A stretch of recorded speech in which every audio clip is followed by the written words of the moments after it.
हमने बीते दिनों में देखा कि बाइबल कितनी भाषाओं में लिखा गया है। कितनी भाषाओं में लिखा गया है? 4000 से ज्यादा भाषाओं में ट्रांसलेशन किया गया है। और सबसे पहली बार फर्स्ट टाइम बाइबल लिखा गया कौन सी भाषा में लिखा गया? ग्रीक।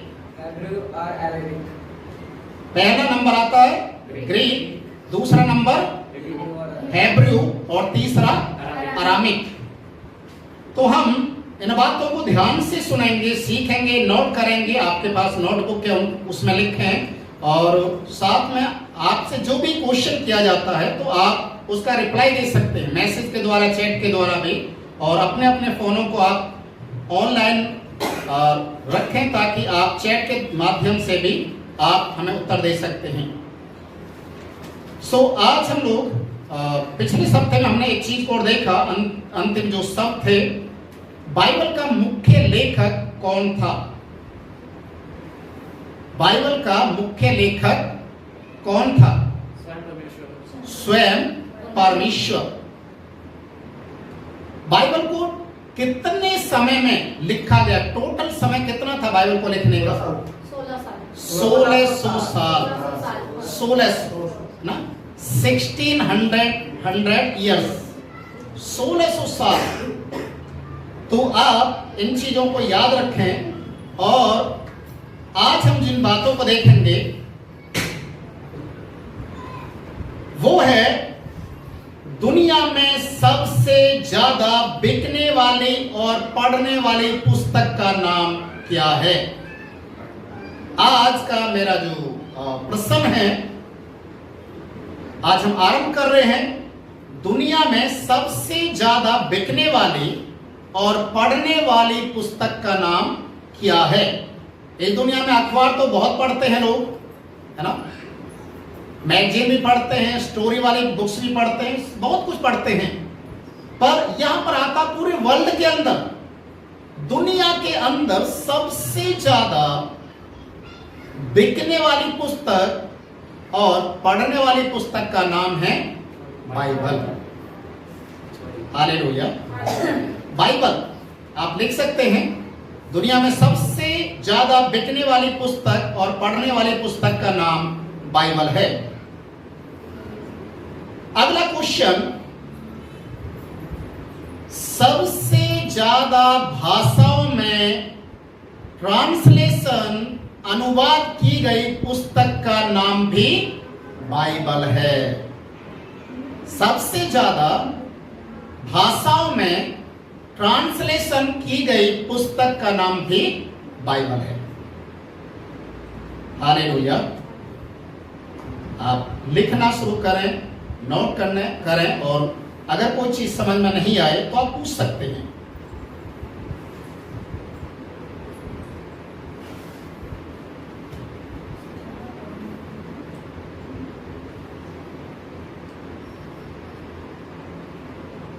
ओके, अगला क्वेश्चन, बाइबल को किस किस नाम से जाना जाता है?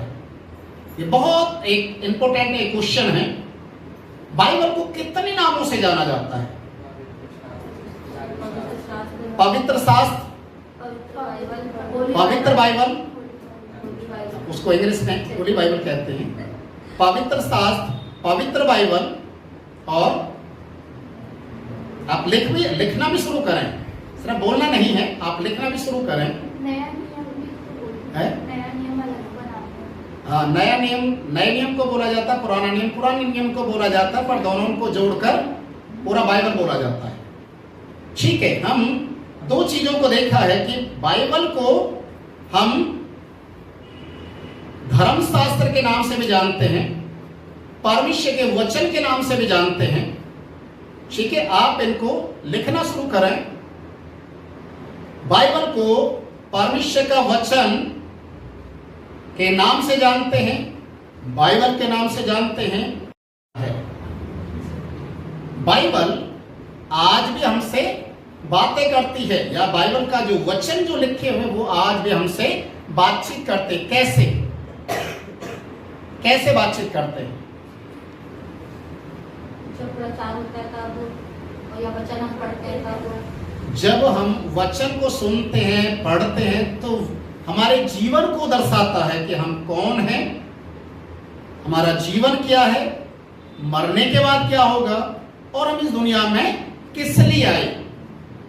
और बाइबल ही एक ऐसा पुस्तक है जो जीवन को बदलता है, जीवन को बदल सकता है। सिर्फ बाइबल ही एक ऐसा ग्रंथ है।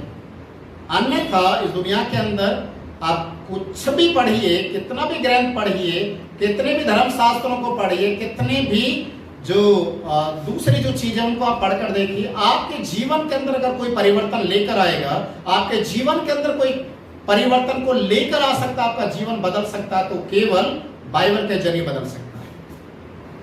हालेलुया। ओके,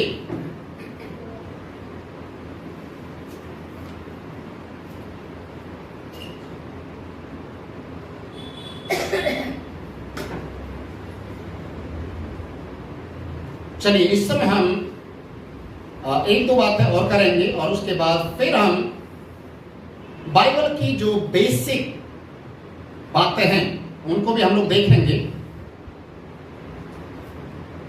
पहली मैंने क्लास में बताया कि परमेश्वर कौन है। तो जब परमेश्वर का जिक्र आया तो परमेश्वर जिसका नाम ही परमेश्वर है उसे बोला जाता है परम ईश्वर। सारे नामों में, सारे देवताओं में, सारे ईश्वरों में सबसे ऊपर जो है उसे कहा जाता है परमेश्वर। तो वो परमेश्वर है और परमेश्वर सभी को नहीं बोला जाता। सभी जो ईश्वर या भगवान उनको सबको परमेश्वर नहीं बोला जाता। परमेश्वर एक है जो सुपर नेचुरल पावर है, सबके ऊपर जो अपने अधिकार को बनाकर रखता है, उसे कहते हैं परमेश्वर। और उस परमेश्वर को इस दुनिया के अंदर दिखाया किसने? किसने इस बात को प्रमाणित किया, किसने इस बात को दिखाया कि परमेश्वर कैसा है, कैसा दिखता है, कैसे प्रेम करता है, क्या मनुष्य जाति के लिए कर सकता है और क्या प्रकृति के ऊपर उसका अधिकार है। वो यीशु मसीह के जरिए हम जान पाए कि परमेश्वर है। और चेले लोगों का भी एक क्वेश्चन था, वो था कि परमेश्वर को एक बार हमें दिखा दे, हमारे लिए यही काफी है। तो यीशु ने कहा, जिसने मुझे देखा उसने पिता को देखा। क्या तुम मुझे अभी तक नहीं जानते? क्योंकि पिता और मैं दोनों एक हैं। समझ में आ गया? अब उत्पत्ति की किताब हम लोग निकालेंगे। अब हम उत्पत्ति के विषय में थोड़ा सा देखेंगे, बातचीत करेंगे। उत्पत्ति की किताब उसका पहला अध्याय, उसका पहला पद हम पढ़ेंगे। Genesis chapter 1 verse 1। आदि में परमेश्वर ने आकाश और पृथ्वी की सृष्टि की। ओके, हम यहीं पर इस शब्द को रोकेंगे, वचन को रोकेंगे। आदि में परमेश्वर ने क्या क्या बनाया? आकाश और पृथ्वी की सृष्टि की। थोड़ा सा ध्यान देने वाली बात है, जब परमेश्वर ने आकाश और पृथ्वी को बनाया और उसके कुछ समय के बाद कुछ गड़बड़ी हो गया, और एक ऐसा गड़बड़ी हुआ जिसे कोई भी नहीं जान पाया कि वो गड़बड़ी हुआ क्या। देखिए, जब परमेश्वर कोई भी कार्य करता है तो अनकंप्लीट नहीं करता। पहली बात तो ये, परमेश्वर जो भी कार्य करता है उसे पूरा करता है, और उस कार्य को करने के बाद जब देखता है कि हाँ सब ठीक है, अच्छा है, तो इसका मतलब परमेश्वर कोई भी कार्य कर रहा है तो उसे पूरी रीति से कंप्लीट कर रहा है। पर यहां पर आज आप देखेंगे उत्पत्ति 1 अध्याय उसके पहले पद और उसके बाद जो हम नीचे पढ़ते जाएंगे बाइबल हमें कुछ चीजों को इस तरीके से हमारे सामने बयान करता है कि हम सोचने के लिए मजबूर हो जाते हैं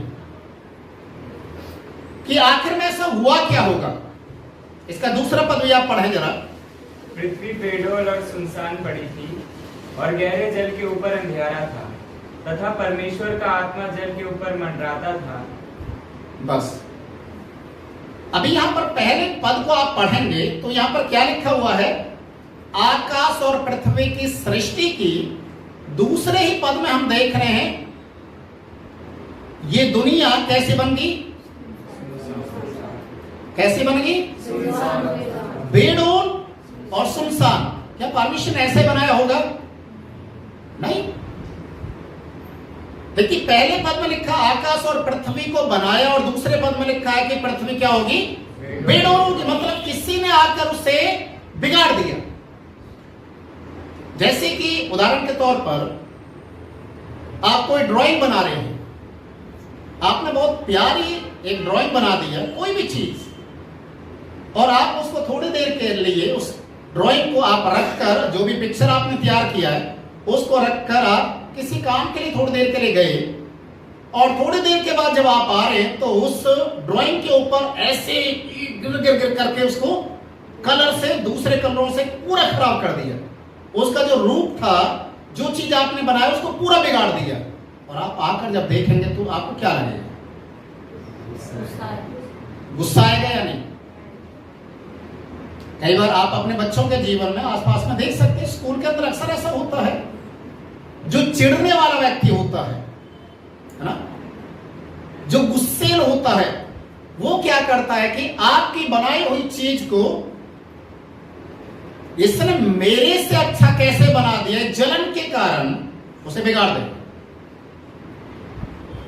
कभी कभी देखने में ये भी आता है, अगर किसी को बोल दिया जाए कि ज्यादा तारीफ कर दी जाए कि आज का खाना आप बनाइए, आप बहुत अच्छी सब्जी बनाते हैं, बहुत अच्छा ऐसा करते हैं, पर वो अंदर से बहुत गुस्से में है, और आप उसको अप्रिशिएट कर रहे हैं, ये अच्छा बनाता, अच्छी बनाती है। वो अच्छे के चक्कर में क्या करेगा, उसे ऐसा बिगाड़ेगा ताकि दोबारा उसको बनाने के लिए बोला ही नहीं जाए, क्योंकि अंदर में गुस्सा है। अभी यहां पर शैतान, यहां पर एंट्री होती है शैतान की। शैतान परमेश्वर की बनाई हुई सृष्टि को देखकर खुश नहीं था। शैतान परमेश्वर की बनाई हुई सृष्टि को देखकर, पृथ्वी को देखकर खुश नहीं था। क्यों नहीं था? क्यों नहीं था? अभी देखिए हम ये दो शब्द हैं यहां पर। आदि में परमेश्वर ने आकाश और पृथ्वी की सृष्टि की। पहले इस बात को हम क्लियर करेंगे, उसके बाद उस जगह हम लोग जाएंगे, उस बात को समझेंगे कि आखिर में जो बीच में ये कौन ऐसा आया जिसने सब कुछ तहस नहस कर दिया। उत्पत्ति उसका पहला अध्याय का 8 पद आप पढ़ें। Genesis chapter 1 verse 8। और परमेश्वर ने उस अंतर को आकाश कहा तथा सांझ हुई, फिर भोर हुआ। इस प्रकार दूसरा दिन हुआ। परमेश्वर ने वो जल को 2 भागों में बांटा और ऊपर के जल को ऊपर कर दिया, नीचे के जल को नीचे कर दिया, और ऊपर का जो जल था उसे परमेश्वर ने अलग करके क्या कहा? क्या कहा? आपके पास कौवा बैठा है तो उड़ा दो, ध्यान यहां होना चाहिए। 8वें पद में क्या लिखा है? परमेश्वर ने क्या बनाया? क्या बनाया? आकाश। और जो पहले पद में बनाया वो क्या था? तो क्या परमेश्वर ने 2 आकाश बनाए? देखिए ध्यान देने वाली बात है, समझने वाली बातें हैं। आकाश को आकाश कहा। परमेश्वर ने आदि में आकाश और पृथ्वी दोनों चीजों को बनाया, याद रखिए। पर कुछ बीच में ऐसी गड़बड़ी होगी दूसरे पद में ही पढ़ने से हमें मालूम चलता है कि पूरा पृथ्वी क्या हो गया, बेडोल हो गया, जल से भर गया, अंधियारा पूरा छा गया। अब प्रभु का आत्मा जमीन के ऊपर कहां से उतरेगा, क्योंकि जल ही जल है, तो मंडलाना शुरू किया। पूरे पृथ्वी के ऊपर, जल के ऊपर क्या था, क्या था? पूरे पृथ्वी के ऊपर जल था, जल के ऊपर क्या था? अंधियारा, अंधेरा, डार्कनेस। और उस डार्कनेस के ऊपर, उस अंधेरे के ऊपर प्रभु का आत्मा मंडला रहा था। ऐसा लग रहा था कि कोई नीचे आना चाहता, पर उसको नीचे आने के लिए कोई जगह है ही नहीं। समझ में आ रहा है? समझ में आ रहा है? अब इसका 9 पद भी आप पढ़ें जरा, 9 और 10 पद। फिर परमेश्वर ने कहा, आकाश के नीचे का जल एक स्थान में इकट्ठा हो जाए और सूखी भूमि दिखाई दे, और वैसे ही हो गया। परमेश्वर ने सूखी भूमि को पृथ्वी कहा तथा जो जल इकट्ठा हुआ उसको उसने समुद्र कहा, और परमेश्वर ने देखा कि अच्छा है। अभी यहाँ पर क्या लिखा हुआ है देखिए, 8वें पद में हमने देखा आकाश बना दिया। 10वें पद में हम देखते हैं कि जो नीचे का जो पानी था, 2 भाग किया ना पानी का, ऊपर का पानी ऊपर पहुंचा दिया, कहां? आकाश में। मैंने शायद पहली क्लास में बताया था कि इतना आकाश में पानी कहां है, यही पानी। हालेलुया। नीचे के पानी को परमेश्वर ने क्या कर दिया, उसको समुद्र में, नदियों में, नालों में विभाजित कर दिया, और उसमें से सूखी भूमि को अलग कर दिया। इसलिए यहां पर लिखा हुआ है कि सूखी भूमि तब दिखाई दी, पहले दिखाई दे रही थी।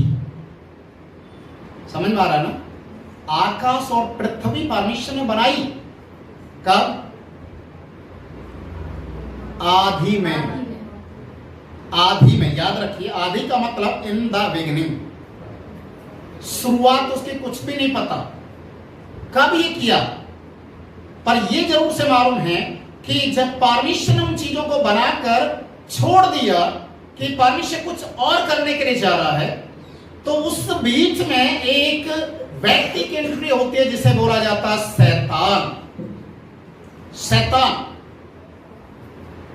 वो शैतान जो कभी स्वर्गदूत हुआ करता था, जो परमेश्वर के साथ स्वर्ग में रहता था और परमेश्वर की आराधना करता था। ऐसा क्या हुआ होगा कि उसे स्वर्ग से गिराया गया, उसे नाम दिया गया ये शैतान है, क्योंकि प्रभु की आज्ञा में नहीं चल रहा है। घमंड और अहंकार उसके जीवन में आ गया। अब ये सारी बातें हम बाइबल से ही देखेंगे, अलग से नहीं बताऊंगा मैं कुछ भी। उस शैतान ने, उस इब्लिस ने, जिसे इब्लिस नाम दिया गया, परमेश्वर की सृष्टि को बर्बाद किया। उसके अंदर एक घमंड, एक अहंकार आया। क्या था? मैं परमेश्वर से ऊंचा अपना सिंहासन बनाऊंगा, क्योंकि सारे स्वर्गदूतों के ऊपर सबसे बड़ा प्रधान वही था। मैं परमेश्वर के सिंहासन से ऊंचा अपना सिंहासन बनाऊंगा, मैं इस दुनिया के ऊपर राज्य करूंगा। स्वर्ग में तो परमेश्वर का राज्य है, और परमेश्वर पृथ्वी को जो बनाया है उस पर मैं राज्य करूंगा। ये उसके अंदर चलना, इस तरीके का विचार आना शुरू कर दिया। पर परमेश्वर का विचार क्या था कि पृथ्वी के ऊपर वो शैतान को अधिकार नहीं देना चाह रहा था, उस इब्लिस को अधिकार नहीं देना चाह रहा था। उसे जो पोजीशन मिला हुआ था कि वो वर्शिप करेगा, वो परमेश्वर की महिमा करेगा, ये एक बहुत बड़ा उसके पास एक अपॉर्चुनिटी था, पर उसने उन चीजों को नकार दिया। पृथ्वी को परमेश्वर ने बनाया है और इस पृथ्वी के ऊपर जो दूसरी योजना थी परमेश्वर की कि वो इंसान को बनाएगा और इंसान को इस पृथ्वी के ऊपर अधिकार देगा, और ये कहीं ना कहीं शैतान को नागुजार था, इसलिए वो गुस्से से भर गया, परमेश्वर के खिलाफ में विद्रोह किया, लड़ाई की परमेश्वर से, और आखिरकार परमेश्वर ने जब उसे स्वर्ग से नीचे गिराया तब से वो परमेश्वर के खिलाफ काम करना शुरू किया। जल पूरा पृथ्वी को जब खराब किया तो जल से खराब कर दिया, पूरा बिगाड़ दिया, कोई रूप नहीं था पृथ्वी का। अभी एक तरफ हम देखेंगे जब बिगाड़ा, पृथ्वी को बिगाड़ा, तो यीशु को भी सारों का गुलाब बोला जाता है। यीशु मसीह बड़ा खूबसूरत था, इतना खूबसूरत था क्योंकि स्वयं परमेश्वर का पुत्र था। लोग उसके दर्शन को देखने के लिए, उसके चेहरे को देखने के लिए लोग दूर दूर से आते थे, पर जब उसे पापियों के हाथ पकड़वाया गया तो बाइबल में लिखा उसका रूप इतना ज्यादा बिगाड़ दिया गया, इतना ज्यादा बिगाड़ दिया गया तो मनुष्य के समान दिखाई भी नहीं दे रहा था। अरे इतना बिगाड़ दिया। जानवर को जिस तरीके से खूंटे में बांधकर उसे मारा जाता है, उससे भी ज्यादा यीशु का बुरा हालत किया गया। देखिए इधर सृष्टि को बिगाड़ रहा है शैतान, जब परमेश्वर अपने पुत्र को भेज रहा तो उसको भी नहीं छोड़ रहा, उसको भी बिगाड़ रहा है। प्रभु यीशु मसीह ने कई सारे ऐसे उदाहरण दिए। एक बगीचे का अधिकारी कुछ लोगों को देकर गया और बोला जब सीजन आएगा मैं अपने सेवकों को भेजूंगा ताकि इसमें से फल मेरे लिए भिजवा देना। जिम्मेदारी देकर चला गया। जब समय आया तो उसने अपने सेवकों को भेजा, उनके साथ उन्होंने मार पिटाई करना शुरू कर दिया। फिर दूसरे सेवकों को भेजा, उनके साथ भी यही किया। फिर तीसरी बार और सेवकों को भेजा, उनमें से कितनों को मार डाला, कितनों को बुरी हालत कर दिया। अंत में स्वामी अपने बेटे को भेजता है, और किस लिए भेजता है कि शायद मेरे बेटे का वो आदर करें, सम्मान करें। और जब बेटा आया तो इन्होंने क्या सोचा, यही तो वारिस है, अगर हम इसको मार देंगे तो ये पूरा बगीचा हमारा हो जाए। तो उन्होंने उसके साथ वैसा ही किया। अब देखिए समझने वाली बातें हैं, ये यीशु मसीह के द्वारा दिए गए वो दृष्टांत हैं जिनको आपको समझना है। जल के ऊपर जो पूरी पृथ्वी को बिगाड़ दिया, जल आ गया, जल के ऊपर क्या था, अंधेरा। यीशु को जिस समय कालवरी क्रूस के ऊपर टाका गया, तीसरे पहर से लेकर जब तक यीशु के शरीर को कब्र में नहीं रखा गया, पूरे दुनिया में अंधकार छा गया। अब देखिए कंपेयर करके देखिए, वो उस समय पृथ्वी को जब परमेश्वर बनाया है और शैतान के द्वारा बिगाड़ा गया है, और यहां पर परमेश्वर के पुत्र के साथ जो किया गया है, और अंधेरे ने पूरी दुनिया में फिर से अपने ताकत को दिखाने के लिए कोशिश किया। पूरा अंधेरा, पूरी दुनिया में अंधेरा छा गया। शैतान को अंधेरे का राजा इसलिए बोला जाता है, जितने भी बुरे काम हैं, जितने भी पाप हैं, जितने भी गंदे काम हैं, सारे कब किए जाते हैं, अंधेरे में। क्यों छिपकर किए जाते हैं, अंधेरे में किए जाते हैं, ताकि कोई देख ना दे। चलिए एक बात और मैं बताऊंगा, क्योंकि नीचे का जो टॉपिक है, शैतान को कैसे स्वर्ग से गिराया गया, इसको अगर मैं पूरा बताऊंगा तो काफी ज्यादा टाइम जाएगा। आज क्लास आपका करीबन 1 घंटा और जाएगा ऊपर में, तो इसको अगले सप्ताह में हम लोग देखेंगे।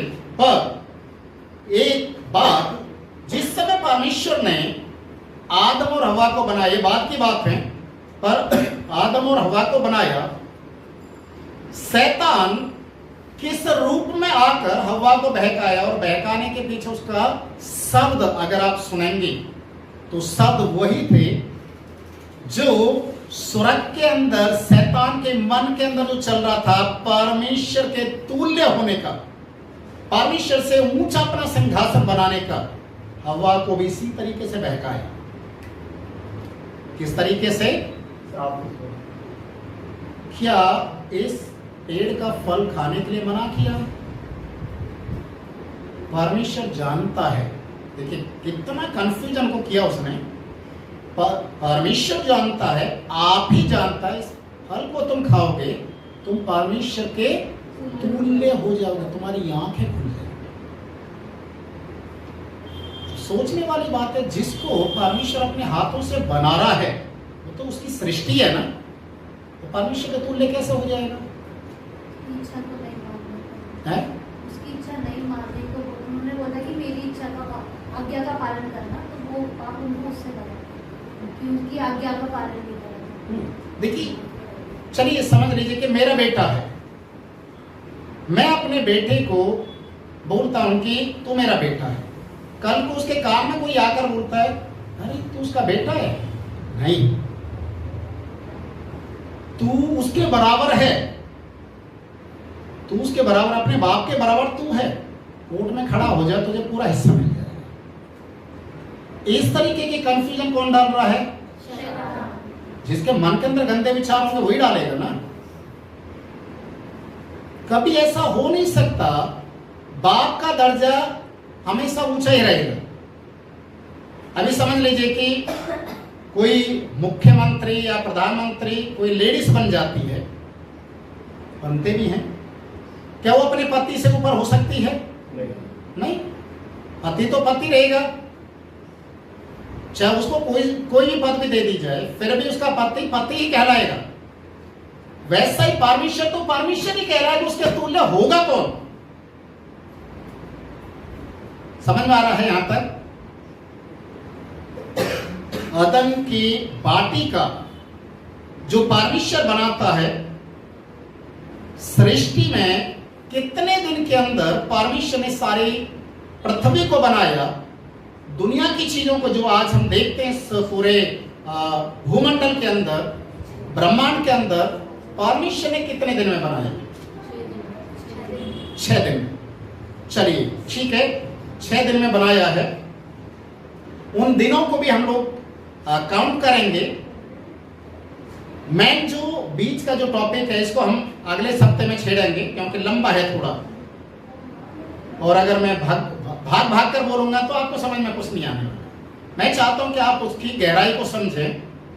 चलिए हम इस बात को जानते हैं कि परमेश्वर ने दुनिया को, पूरी दुनिया को कितने दिन बनाया? 6 दिन। 7वें दिन क्या किया? क्यों किया?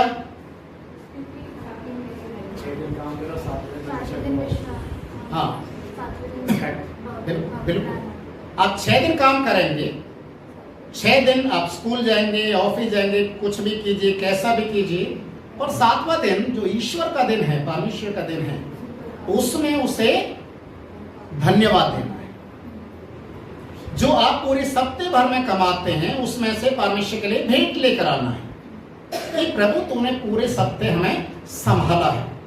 और ये धन्यवाद का जो दिन है या विश्राम का दिन है, ये परमेश्वर ने बिल्कुल इसे अलग किया, 6 दिनों से अलग किया। इसलिए 6 दिन में से किसी को भी विश्राम, रेस्ट, डे ऑफ रेस्ट करके नहीं बोला, हर दिन के लिए बोला वेरी गुड, जो कुछ भी बनाया वेरी गुड, बहुत अच्छा।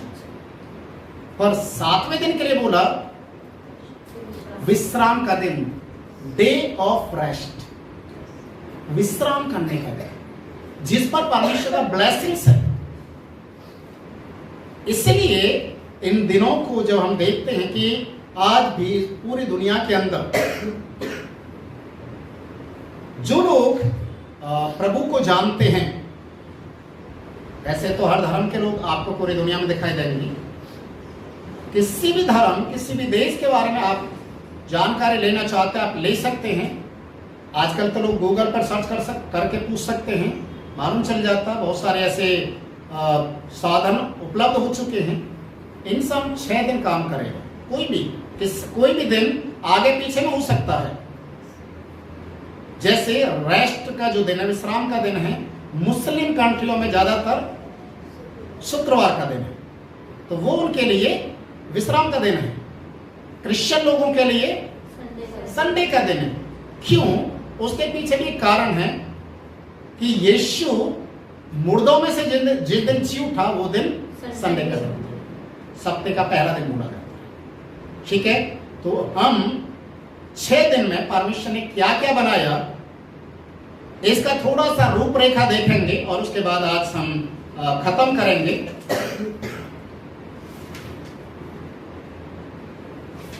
चलिए, पहले दिन परमेश्वर ने क्या बनाया? आकाश और पृथ्वी। चलिए लिख लीजिए आप।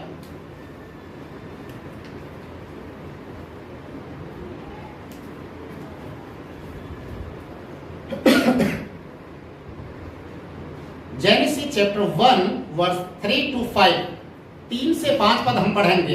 पहले दिन क्या बनाया? आप लिखना शुरू करें थोड़ा जल्दी जल्दी।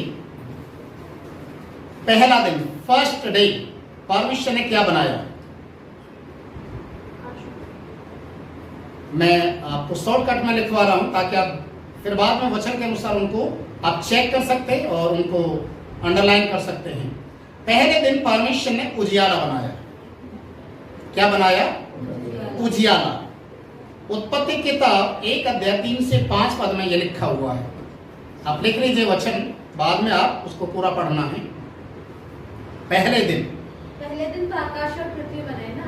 पढ़ो वहां पर, पहले वहां पर पढ़िए 3 से 5 पद। 3 से 5 पद पढ़ो।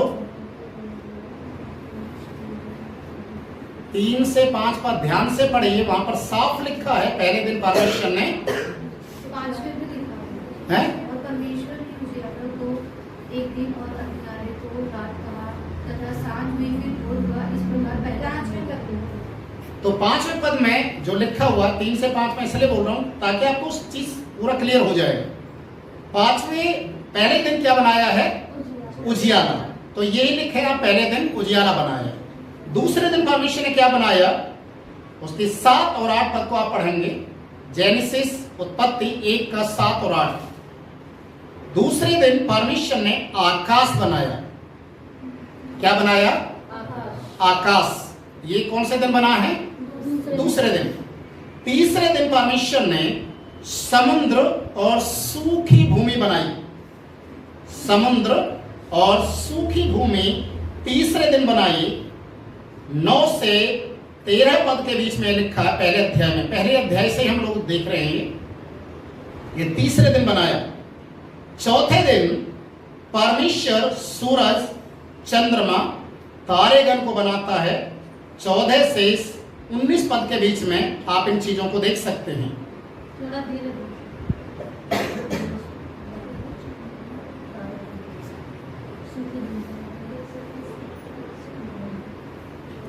तीसरे दिन समुद्र और सूखी भूमि बनाई। चौथे दिन सूरज, चंद्रमा, तारेगण बनाए।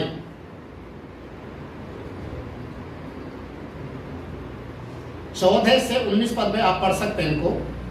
5वें दिन जल जंतु और पक्षियों को बनाया। जल जंतु का मतलब है जो जल के अंदर रहने वाले जानवर होते हैं, ठीक है, उनको और पक्षियों को बनाया। 22 से 23 पद में आप पढ़ सकते हैं। जेनेसिस चैप्टर 1 वर्स 22-23, 1 का 22 और 23। और छठे दिन परमेश्वर ने जीवित प्राणी, घरेलू पशु और मनुष्य की सृष्टि की। उसके 24 से आप 26 तक आप पढ़ सकते हैं इन सारी चीजों को।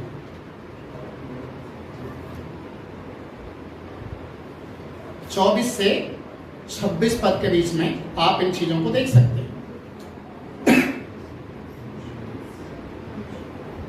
ठीक है, ये उत्पत्ति पहले अध्याय का विवरण है कि परमेश्वर ने क्या क्या बनाया है। ठीक है, जो दोबारा से एक तरीके से परमेश्वर ने बिगड़ी हुई चीजों को सही करने के बाद पूरे दुनिया को क्रम अनुसार बनाया है, तो यहां पर उसका पूरा व्याख्या दिया गया है। पहले दिन परमेश्वर ने क्या बनाया है? उजियाला। दूसरे दिन क्या बनाया? आकाश। तीसरे दिन क्या बनाया? सूरज, चंद्रमा, तारेगण, सूखी भूमि। यस यस, सूखी भूमि। अरे वाह, इसका मतलब आप दिमाग वाले। ओके, चौथे दिन क्या बनाया?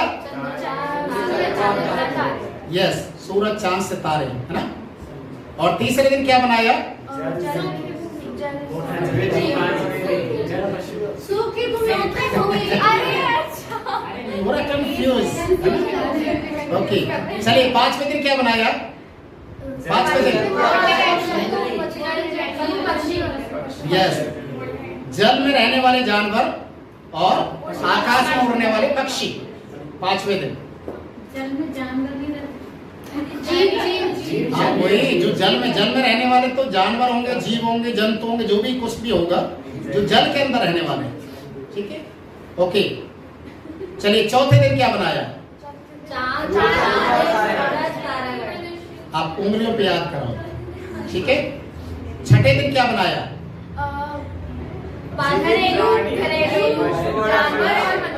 घरेलू जानवर जिनको घरों में पालते हैं और मनुष्य, और जो जंगल में रहने वाले जानवर हैं उनको भी उसी दिन बनाया। ठीक है, तो इंसान का जो सृष्टि है वो सबसे लास्ट में आता है, याद रखिए। पहले घरेलू जानवर बने हैं, फिर जीव जंतु बने हैं जो जंगल में रहने वाले हैं, और उसके बाद इंसान बना है। चलिए अब हम नीचे से ऊपर की ओर जाएंगे। छठे दिन क्या बनाया? यस। पांचवें दिन क्या बनाया? जल जंतु। Very good. चौथे दिन क्या बनाया? तीसरे दिन क्या बनाया? सूखी भूमि और समुद्र। ठीक है, दूसरे दिन आकाश। पहले दिन वाओ क्या बात है, वेरी गुड। तो ये सारी चीजों को याद रखें।